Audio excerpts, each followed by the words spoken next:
Bienvenidos a otro capítulo de Medicina Destilada. Mi nombre es Karim, estoy con Alfonso, Diana y con el doctor Sebastián Suárez para continuar la discusión de nuestro último caso clínico, quien, si no me equivoco, nos están llamando las enfermeras urgentemente. Doctor Sebastián, ¿qué está pasando?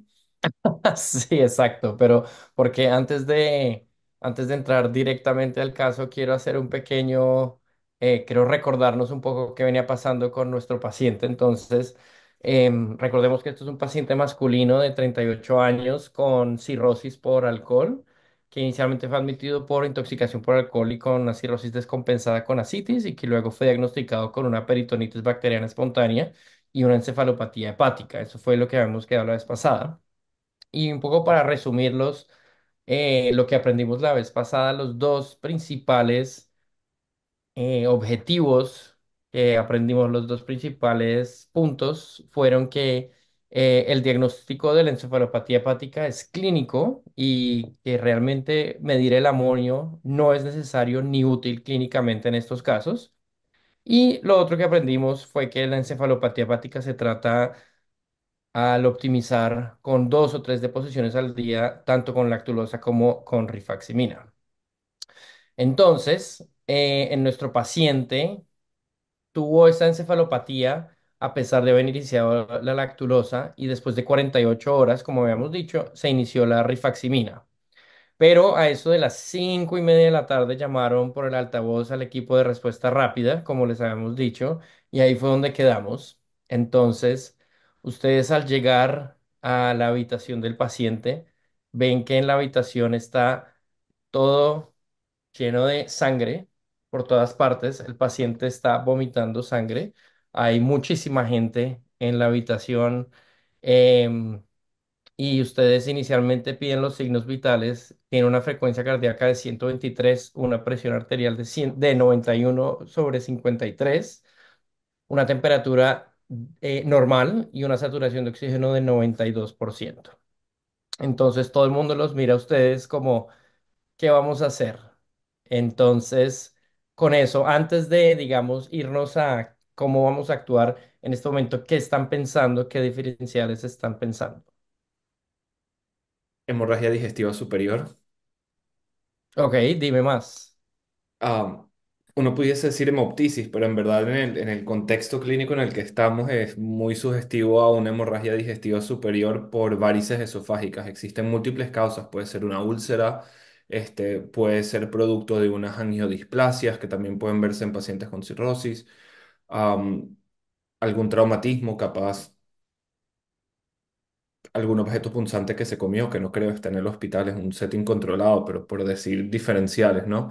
Pero en este contexto clínico estoy casi que como un caballo, que no es buena idea porque siempre uno tiene que estar abierto a las diferencias, pero casi que pensando y que varices sangrado. Ok, Sí, entonces estamos pensando en unas varices esofágicas principalmente por el contexto. ¿Qué más están pensando? ¿Qué tal que no fuera eso y no fuéramos caballo? ¿Qué más puede ser? Yo creo que también es importante recordar que en el contexto de un paciente con cirrosis, muy comúnmente los pacientes con cirrosis tienen deficiencias, por ejemplo, de vitamina K y van a sangrar de manera fácil. Entonces, sí es verdad que hay que buscar varias causas de probable sangrado, a pesar de que las varices esofágicas en el contexto de un paciente cirrótico con una hipertensión portal elevada probablemente va a ser el que encabece la lista. Yo me preguntaría y me gustaría volver a recordar si el paciente, por ejemplo, estuvo vomitando varias veces. Probablemente en el contexto tan agudo y como pintó usted, doctor, el cuadro de vomitar sangre, eh, el desgarro de Mallory Weiss, por ejemplo, también puede ser causa de sangrado de vía digestiva superior. Yo no sé si al punto de vomitar sangre como estamos teniendo, pero un paciente que tiene coagulopatía por ser de naturaleza cirrótico, por un estado de alcohol crónico, también pudiera pasar, ¿no? Y bueno, en ese espectro de cuando se lesiona las capas del esófago, está el Mallory Weiss, está el Borjavi también, que es cuando la sección ya es transmural. También tendría eso en mi mente, ¿no? Porque creo que es importante saberlo. Buenísimo. Claro, no, exacto. Entonces tenemos ahí un par de diferenciales. Algo más aparte de, digamos, los desgarros y las varices. Recuerden que a pesar de que tengamos un contexto y tengamos un paciente con cirrosis y estemos como encaminados hacia una cosa, siempre tenemos que pensar las cosas más comunes que causan sangrado de vías digestivas superior. Entonces, ¿qué más puede ser? Bueno, la enfermedad péptica también, la úlcera también viene siendo una causa importante. Generalmente no causa un Ujú. sangrado tan masivo, pero si hay erosión que incluso, por ejemplo, puede llegar a alguna arteria, pudiese causar un sangrado masivo. Y como mencionó Karima, anomalías de los vasos sanguíneos, por ejemplo, ectasias o vasos sanguíneos que son muy superficiales, que eventualmente con alguna erosión pueden generar sangrado masivo. Sí, excelente. Y también en este caso, un paciente que pues toma tanto alcohol, también una gastritis alcohólica, también puede ser por la misma injuria, puede causar sangrado. Y ustedes bien lo mencionaron, usualmente uno no piensa que sea un sangrado tan agudo, sobre todo este paciente que de pronto la presión arterial ha bajado comparado a la vez pasada, la frecuencia cardíaca ha estado aumentando, entonces es algo muy agudo. Ahorita tenemos como una hipoxemia leve, pero está ahí. Entonces, perfecto, esas son como cosas que debemos estar pensando. Eh, Quisiera hablar primero porque lo mencionamos y estamos hablando del paciente cirrótico acerca de las varices esofágicas. ¿Cómo se forman las varices? En términos generales y simples, ¿ustedes cómo lo piensan? A mí me gusta pensar que todo esto nace del problema hepático, ¿no? La circulación portal consigue una resistencia importante a través de los sinusoides hepáticos. Esto produce aumento de la presión portal y la presión del sistema venoso portal. Y el sistema venoso portal tiene anastomosis con el sistema venoso sistémico, con la vena cava inferior. Y estas anastomosis pueden ingurgitarse cuando la presión portal aumenta. Una de esas es a través de la vena gástrica izquierda, si no mal recuerdo, y esto puede entonces producir ingurgitación de ciertas venas esofágicas que entonces pueden producir varices esofágicas. Otras anastomosis que también son importantes de recordar son, por ejemplo, la anastomosis que existe con el sistema portal y el sistema venoso rectal superior, que también entonces puede producir varices a ese nivel. La vena o arteria umbilical, ahorita no recuerdo, que también entonces produce la cabeza de medusa típica de los pacientes con hipertensión portal. Entonces, yo lo veo como que el hígado produce una resistencia, eso aumenta la presión portal venosa, la anastomosis con el sistema venoso central produce entonces regurgitación y varices en todos estos sitios. Exacto, y toda esa presión se tiene que ir a algún lado, entonces va y causa esa ingurgitación que dices para, digamos, liberar esa presión e irse a alguna parte, ¿no? Entonces por eso se aumenta digamos, crecen esas varices y eso causa una disminución de la presión portal, digamos que ese es un método compensatorio. Pero pues a medida que va aumentando ese tamaño, eso también es proporcional a su riesgo de ruptura. Entonces, entre más grandes sean, pues es mayor el riesgo que se puedan rupturar. Y también el grado de severidad de la cirrosis es proporcional al riesgo de sangrado. Es decir, entre más avanzada la cirrosis, digamos, si es un Child-Pugh C, es mucho más factible que tenga sangrado a una persona que recién tenga un diagnóstico nuevo de cirrosis y que esté relativamente controlado. Lo importante y la razón por la cual tenemos que hablar acerca de las varices es que el 30% de la gente con varices esofágicas va a sangrar en algún momento en su vida y de esos que sangran hasta un 70% pueden tener recurrencia al año, sobre todo si no están siendo tratados o no tienen seguimiento. Y bueno, ustedes me dicen, bueno, ¿y si sangra qué pasa? Lo que pasa es que la mortalidad puede llegar a ser un 15-20% a 30 días, que es altísimo.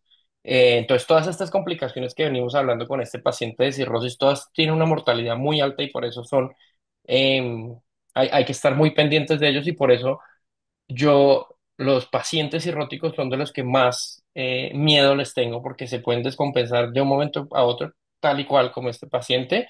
Y esto es un paciente que me tocó en la vida real que fue complicación tras complicación. Entonces, esto pasa. Entonces, quiero compartir con ustedes un poco lo que sigue con el caso. Entonces, en este paciente, como en toda respuesta rápida, se tienen que tomar laboratorios y hacer ciertas acciones. Y ustedes le pidieron a la enfermería y a los flebotomistas que sacaran unos exámenes de laboratorio. Claramente, uno de los más importantes es un cuadro hemático para saber cómo está esa hemoglobina, ¿no? La hemoglobina está ahora en 6,8. Inicialmente estaba en 10,1.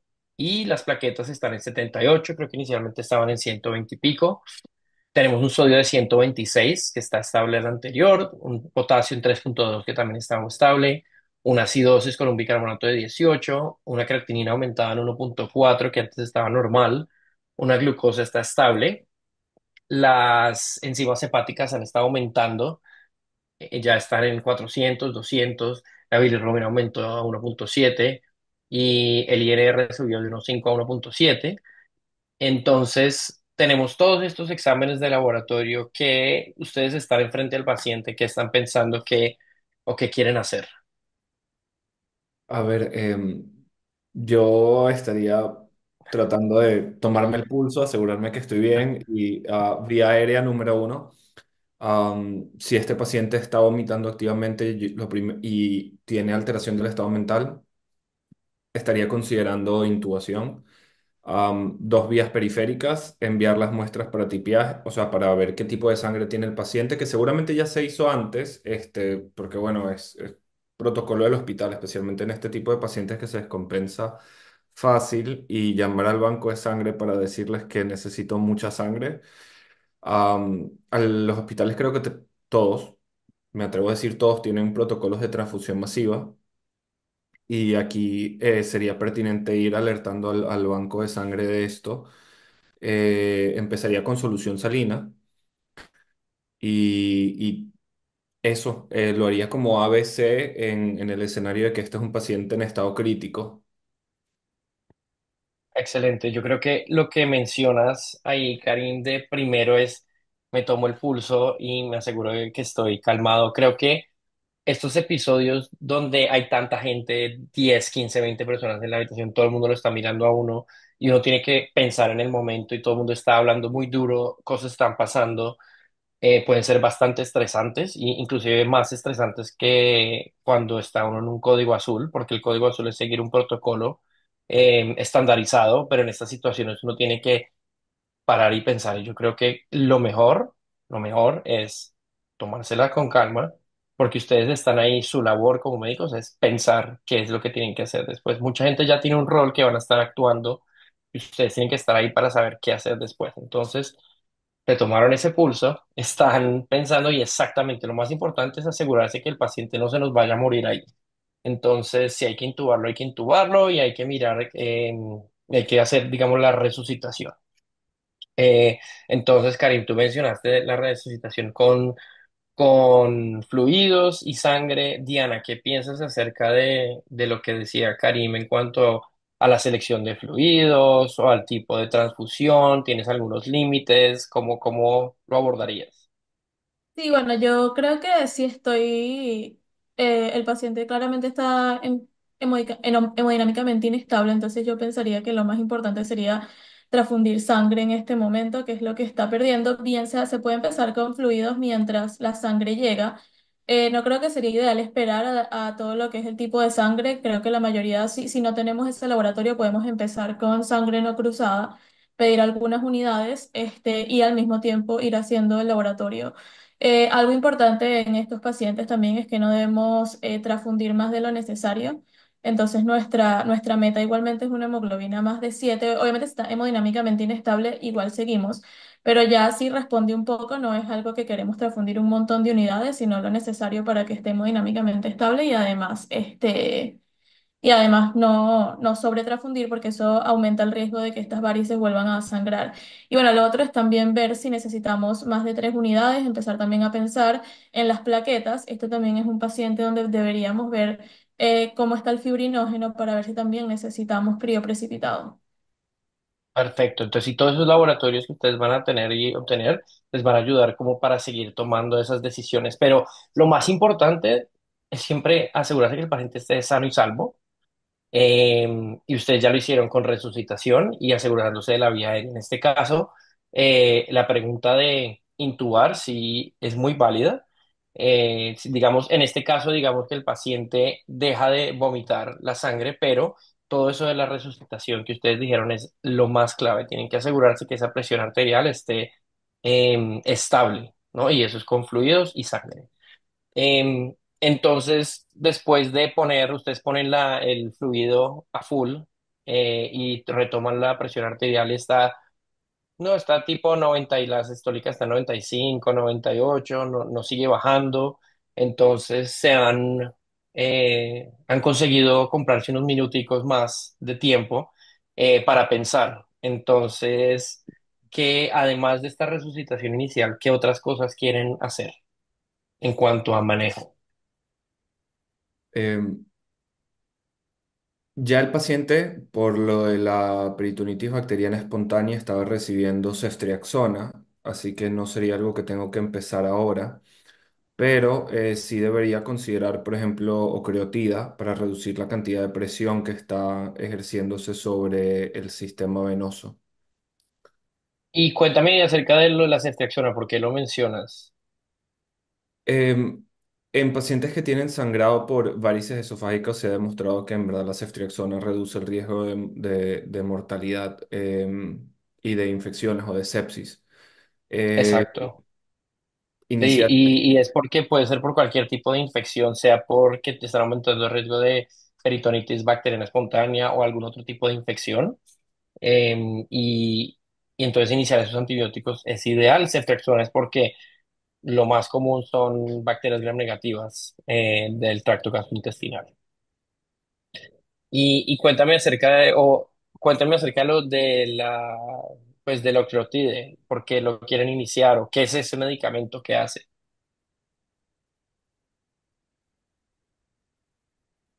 Ah, sí. yo estoy Pero dejando una también pausa, Sabemos pensé pero no que sé, que, sabemos ya va, pensé que estoy ibas a dando una seguir. pausa Ya, por variar, pues, por dar algo de ya puedo variedad. seguir. Ya puedo seguir si quieren. dale. Yo, Ok, sí, el octreotide viene siendo un análogo de la somatostatina que mm, básicamente va a disminuir esa presión en el sistema venoso portal, este, reduciendo o previniendo más sangrado. Y bueno, otros medicamentos que debemos pensar en empezar, los inhibidores de la bomba de protones, si no los teníamos ya, podemos empezar con un bolo endovenoso de 80 miligramos y después hacerlo 2 veces al día. Y bueno, obviamente al mismo tiempo estar llamando a los gastroenterólogos porque mm, necesitamos una endoscopia digestiva lo más pronto posible.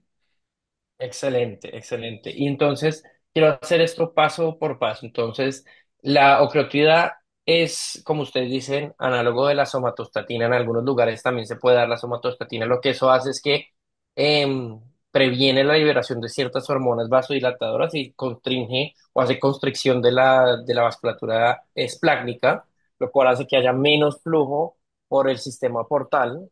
Y entonces lo que hace es que hay menos sangre entrando y disminuye la presión y por eso hay menos presión o menos sangre en esas anastomosis. Entonces, en minutos es que funciona ese medicamento y puede durar ese efecto por unos días. Por eso, idealmente se debe dejar por unos 2 a 5 días hasta que el paciente esté estable.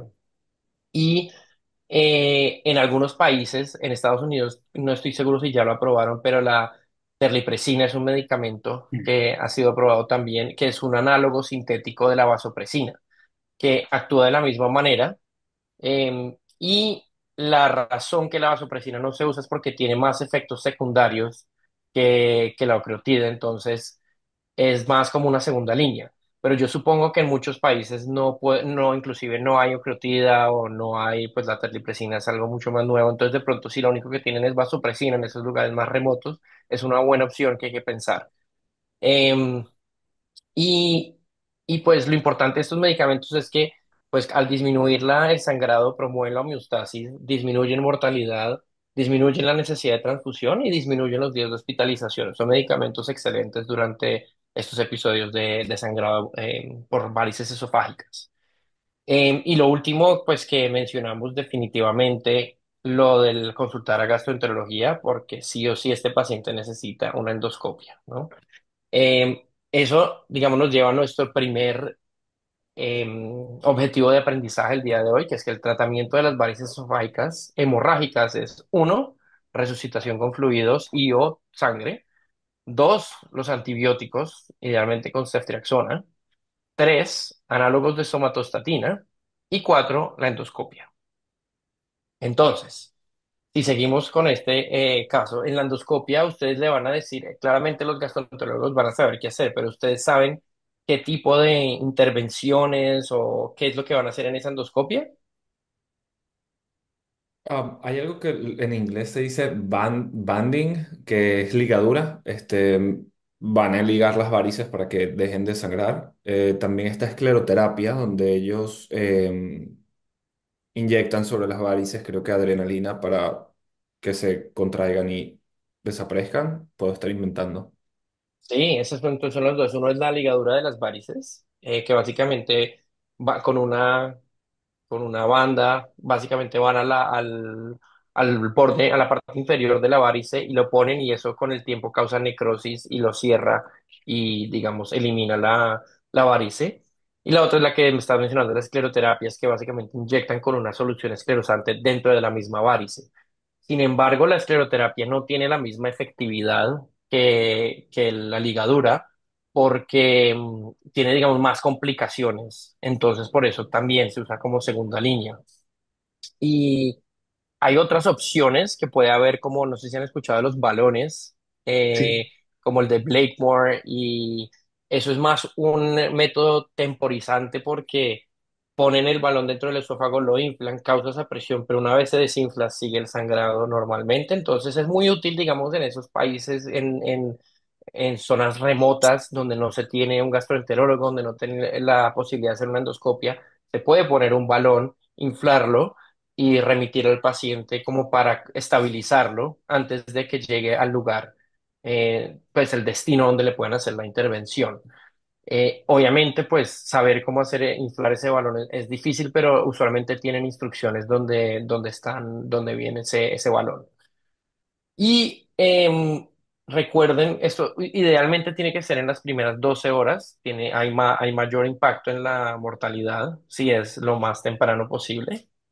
Y el paciente sí tiene que estar nada por vía oral, mínimo por unas 48 72 horas, porque pues ahorita está sangrando, puede broncoaspirar en cualquier momento con la alteración del estado de conciencia.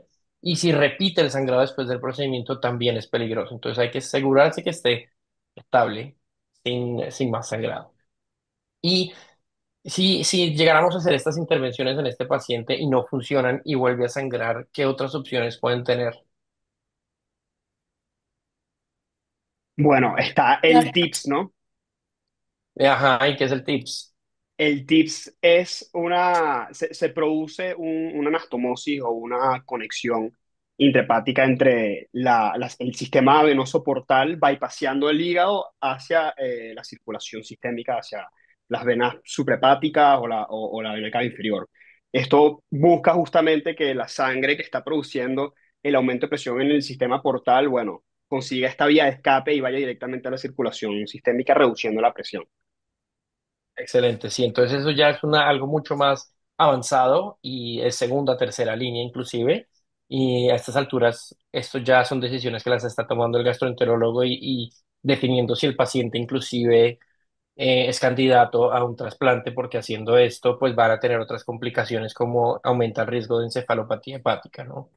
Que el paciente ya tuvo encima. Entonces, bueno, afortunadamente nuestro paciente de gastroenteritis lo llevó esa misma noche de urgencia, encontró tres varices, le hicieron la ligadura, controlaron el sangrado afortunadamente.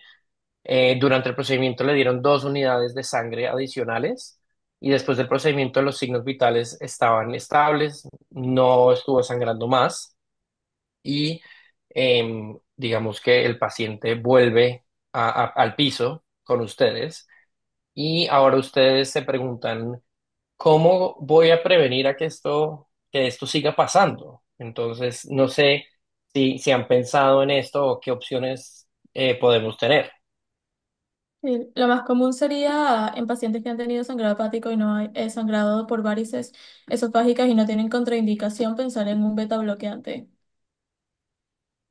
¿Y alguno en particular? Usualmente usamos beta bloqueantes no selectivos. Entonces, por ejemplo, el carvedilol podría ser uno. Sí. Nebivolol, que si mal no recuerdo, también podría ser otro. Sí, los más comunes son Cardíaco el más seguro. carvedilol, el propranolol Propranolol. y el nadolol también. Sorry, ese Nadolol, no Nebivolol. Sí, sí, sí. ¿Y Oye, una cuándo pregunta. usar Cuéntame. Y en nuestro caso, que por ejemplo tiene peritonitis bacteriana espontánea, tipo, Mm, ¿qué prela? ¿cuál es tu preocupación? Porque con peritonitis bacteriana espontánea, ponerle un beta bloqueante aumenta el riesgo de recurrencia de esta peritonitis. Pero a mí, por ejemplo, me cuesta balancear qué da más miedo, si que vuelva a sangrar o que se vuelva a infectar. Y entonces, usualmente estos beta bloqueadores no se deben iniciar en pacientes que tengan historial de una peritonitis bacteriana espontánea, no tanto por el riesgo de recurrencia, sino más por que si llegan a tener una recurrencia, está en aumento de riesgo de sepsis y tiene un medicamento que probablemente le puede, pues aumenta el riesgo de bajarle esa presión y causar más complicaciones. Entonces, de la misma manera, no se debe iniciar en pacientes que tienen una presión arterial sistólica debajo de 90, pacientes que tienen falla renal aguda o pacientes que tienen un sodio debajo de 120 solo por el riesgo de causar más complicaciones. Y entonces, como ustedes saben, la mayoría de estos pacientes tienen tensiones bajas, tienen recurrencia de ascitis, por lo menos tienen sodios muy bajos y tienen aumento de riesgo de falla renal. Entonces, es lo que ellos, muchos gastroenterólogos, esto es muy controversial, muchos gastroenterólogos llaman este periodo como, el periodo ventana. Es una hipótesis que estos beta bloqueadores solo se dan desde el momento en que se hace el diagnóstico de la cirrosis, como es como esos inicios, el paciente todavía está relativamente estable, hasta ese momento cuando ya empieza a tener todas estas complicaciones donde ya se deben descontinuar los medicamentos. Entonces es justo en ese periodo que tiene indicación de los beta bloqueadores. Y usualmente esos beta bloqueadores se pueden dar con el objetivo de tener una frecuencia cardíaca alrededor de los 55, 60 latidos por minuto, parecido a lo que es como el manejo de falla cardíaca. Y se deben dar también de manera indefinida si el paciente pues los tolera. Sí. Em, y eso pues concluye nuestro segundo objetivo de aprendizaje del día de hoy, que es que para prevenir ese sangrado recurrente se debe iniciar pacientes con el beta bloqueador no selectivo. Y la segunda opción es también hacer las endoscopias frecuentemente, es decir, más o menos cada año, 2 años se debe seguir haciendo esas endoscopias por si tienen recurrencia de las varices, hay que hacer más ligaduras o más otro tipo de intervenciones. En nuestro paciente en particular no vamos a iniciar el beta bloqueador, ¿no? Por la misma razón que tuvo esa peritonitis ya. Y creo que también tenemos que tener un Entonces, poquito de, creo que también podemos agregar algo. La creatinina está aumentando. Hay que estar pendiente de si está el estado de, por el shock hipovolémico, probable infección por la peritonitis bacteriana que tiene, produzca la suficiente hipotensión como para producir entonces daño renal. Estamos evidenciando un aumento de la creatinina, con los resultados, comparados con los resultados previos. Y también otra contraindicación para reducir por lo menos o parar los betabloqueantes es el síndrome patorrenal, por ejemplo. Entonces yo creo que ujú, con esta creatinina que aumentó un poco, creo que hay que tener un poquito de cuidado también. exacto. Y tiene muchas alteraciones en los electrolitos, pero en ese momento inicial, donde ustedes están en la habitación, el paciente está choqueándose, es lo de menos. El tratamiento es lo mismo, ¿no? El mismo, la resucitación. Em, Entonces, a este paciente, después de 3 días, seguía estable, sin sangrados, sin signos de sepsis o infección, sin alteración del estado de conciencia. Como todo paciente con cirrosis, recibió vacunas contra hepatitis A y hepatitis B, que no las tenía, y se le hizo un referido a patología para trasplante. Uno de los principales tratamientos de la cirrosis y de las complicaciones es hacer tratamiento de la causa de la cirrosis. En este caso, el alcohol. Entonces, ¿ustedes qué tratamiento tienen ustedes para, digamos, para ofrecer a los pacientes con trastorno por consumo de alcohol? Creo que los dos más comunes de los que escuchamos es la naltrexona y el acamprosato. Este, algo que me gusta de la naltrexona particularmente es la posibilidad de darlo intramuscular y tener toda esta acción prolongada por un mes. Hay otros medicamentos que se usan como que off-label, que no tienen tanta evidencia, por ejemplo, gabapentina, pero igual he visto que se puede poner como un adyuvante. Y bueno, lo más importante que no viene siendo también toda la parte de trabajar con el paciente, la entrevista motivacional, ver que tenga seguimiento, puede ser con psiquiatría de adicciones o con algún equipo. Y esto que aquí lo tenemos que se llama el Peer Navigator, donde le ponen a una persona que ya tuvo esa adicción, bien sea alcohol o algún otro tipo de adicción, que se recuperó, que hable como voluntario, habla con los pacientes y le cuenta de su experiencia, porque la parte más importante, bueno, los medicamentos obviamente también son muy importantes, pero el acompañamiento terapéutico durante esta etapa de dejar la sustancia, en este caso el alcohol. Exacto, y creo que algo que mencionas muy importante es, no es solo una cosa, ¿no? En este trastorno no hay una cosa que vaya a ser mejor que la otra. Usualmente una combinación de todo es lo que es más efectivo.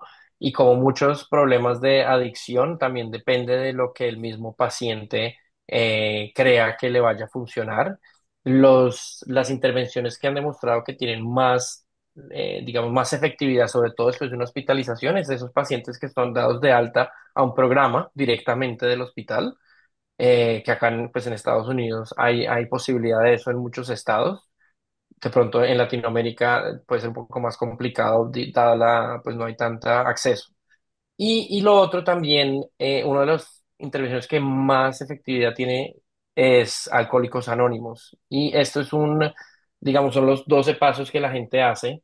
Y a pesar de ser, digamos, históricamente fue basado en mucho de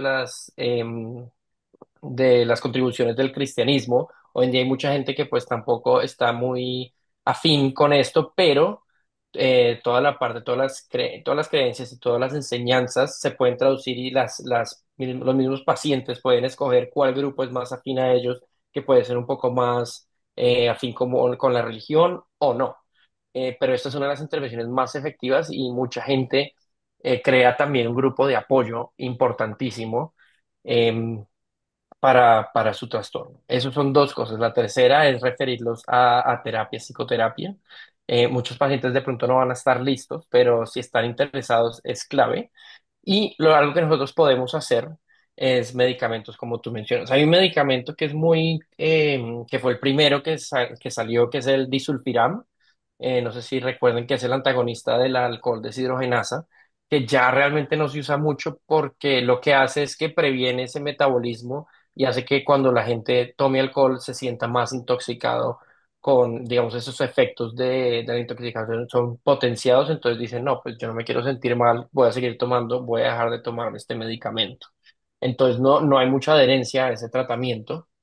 En cambio, la naltrexona y el acamprosato tienen un poquito más de pues, retención. Digamos que la naltrexona, el beneficio que tú decías es, bueno, se puede dar inyectado, es solo una vez al día si es oral. Entonces el acamprosato es, digamos, un medicamento que es útil en pacientes con cirrosis. El problema es que es 3 veces al día y puede no ser útil en pacientes con falla renal. Entonces es muy difícil equilibrar estos medicamentos, pero yo siempre se los ofrezco a todos mis pacientes que vienen con algún problema como por trastorno de consumo de alcohol, porque pues es una opción adicional que ellos tienen que, que de pronto otra gente no se los está ofreciendo. Y es como yo les digo, y con todos los pacientes con adicción, yo les digo este ejemplo, si ustedes, por ejemplo, van a ir a un casino y a la puerta del bouncer les dice, te tengo no, lo que te va a ayudar a ganar un 50% más, ¿la quieres? Y entonces todo el mundo va a decir, claro. Entonces es lo mismo con los tratamientos para adicciones, como si dame este medicamento, no va a garantizar que yo deje de utilizar esta sustancia, pero si me va a ayudar a lograr esa abstinencia o a estar en recuperación, la voy a tomar. Y entonces muchos dicen como, ah, bueno, está bien. Y también hay que siempre decirles como, hey, esto es un problema crónico, vas a tener recaídas, no es de mejorarse un día a otro, va a ser difícil y es como tener hipertensión, diabetes, cualquier otra enfermedad, es un problema crónico por el cambio, eh, por los cambios en el mismo cerebro y los neurotransmisores. Entonces hay que decirles, te vamos a acompañar en todo este proceso y es como cualquier otra cosa, así que sin estigma y seguir para adelante. Buenísimo. Yo creo que es importantísimo ver y abrir el abanico de posibilidades que tenemos para el tratamiento del uso crónico de alcohol, que va desde, como el doctor nos comentaba, el tratamiento psicológico, psiquiátrico, hasta ayudarnos con medicinas. Es importantísimo acompañar a nuestros pacientes desde el punto de vista psicológico, eso lo vemos mucho aquí en Latinoamérica, sobre todo cuando a veces no contamos con medicinas que idealmente pudiéramos prescribir a nuestro paciente para aumentar las probabilidades de que nuestro paciente evite recaer o evite una recaída, ¿no? Entonces, importantísimo pensar en todo eso. em, y bueno, nada, creo que el episodio ha sido un muy buen resumen. Ya esta es la tercera parte de algo que empezó hace ya casi 4 semanas. Ya por fin creo que nuestro paciente está de alta. Creo que nuestro paciente está feliz. Nosotros, detrás de nuestro paciente, muy felices. No sé si alguien más quiere agregar algo. Sí, pues yo creo que es un caso demasiado común, sobre todo en esos hospitales que son más como urbanos, grandes, donde están llegando todos estos pacientes con abuso de sustancias y todas las complicaciones. Entonces, solo como para cerrar, quiero finalizar otra vez resumiendo los tres puntos principales del día de hoy. El primero es recordar que el tratamiento de las varices esofágicas hemorrágicas es cuatro cosas: resucitación con fluidos o transfusión, utilizar los antibióticos para prevenir infecciones, utilizar los análogos de somatostatina y la endoscopia para la ligadura o la escleroterapia. El segundo punto es que para prevenir el sangrado recurrente, estos pacientes, a menos de que tengan una contraindicación, se deben iniciar con un beta bloqueador no selectivo y hacer seguimiento frecuente cada año, cada 2 años con esas endoscopias. Y finalmente, el tercer punto es que para el trastorno por consumo de alcohol, el tratamiento es multimodal, por así decirlo, con, em, con programas referidos a psicoterapia, al- eh, digamos, a alcohólicos anónimos, e iniciar la farmacoterapia, sea con una tracción agua camprosato, y pues si no está, pues el disulfiram también. Y creo que eso resume pues el tema del día de hoy, pero creo que todo lo que ocurrió con este paciente lo he visto muchísimas veces en mis pacientes y desafortunadamente muchos de esos terminan en la UCI con muchas complicaciones y el único tratamiento para todo esto es un trasplante y pues el manejo de la adicción, porque si siguen tomando no van a calificar para un trasplante desafortunadamente y por eso nosotros como internistas tenemos que hacer todo lo que podamos para ayudarles y no es solo algo como esto es de psiquiatría o esto es de psicólogos, sino nosotros también tenemos ciertas herramientas para ofrecerle a nuestros pacientes y también acompañarlos sin pensar como en ese estigma que yo creo que muchas veces previene que los mismos pacientes vengan al médico por esa misma, por estar, digamos, avergonzados. Entonces, hay que verlos de una manera holística, no es solo el hígado, sino es todo lo que está pasando con el paciente y también apoyarlos de cualquier manera. Entonces, pues con eso termino el día de hoy. Sí.